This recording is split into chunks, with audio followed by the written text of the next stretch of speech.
This morning started out quite ordinary. I woke up, had breakfast, got ready for school. I was running a little late, and as I was heading out, I caught a glimpse of the clock, a little after 8 a.m.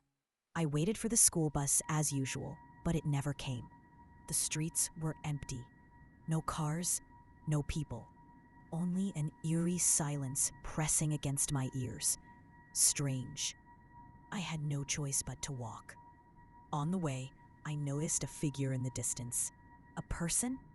I couldn't see a face, not even any uncovered skin.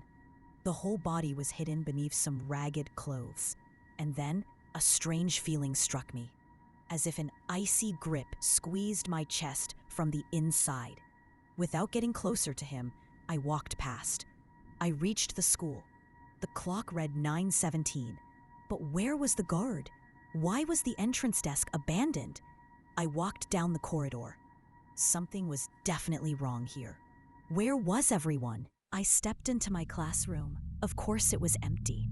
My friend Jim was supposed to be in the parallel class on the 3rd floor. I went upstairs. Silence. The classrooms were deserted. The echo of my own footsteps bounced off the empty hallways. I quickened my pace toward the stairs. But when I looked down, my heart froze.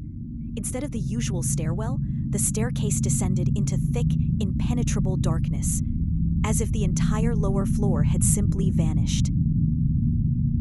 Fear washed over me like a wave. My legs turned weak, nausea rose in my throat. But staying upstairs, in that dead silence, felt even scarier. I turned on the flashlight on my phone and stepped down. The light illuminated only my feet. The beam seemed to cut off beyond that. The laws of physics didn't work here. I couldn't see walls or railings, just steps into nothingness. I had already gone down at least 20 steps, but they didn't end, no matter how many I took. The pressure of the darkness made my heartbeat race even faster. I stretched my hand forward, trying to feel for anything. And suddenly, my fingers touched something, a doorknob. I pulled it. Light blinded my eyes. And suddenly, voices. Ordinary voices of my classmates. I was standing in my classroom. Everyone was in their places. I looked back. The corridor was there, and a teacher was walking into a neighboring classroom.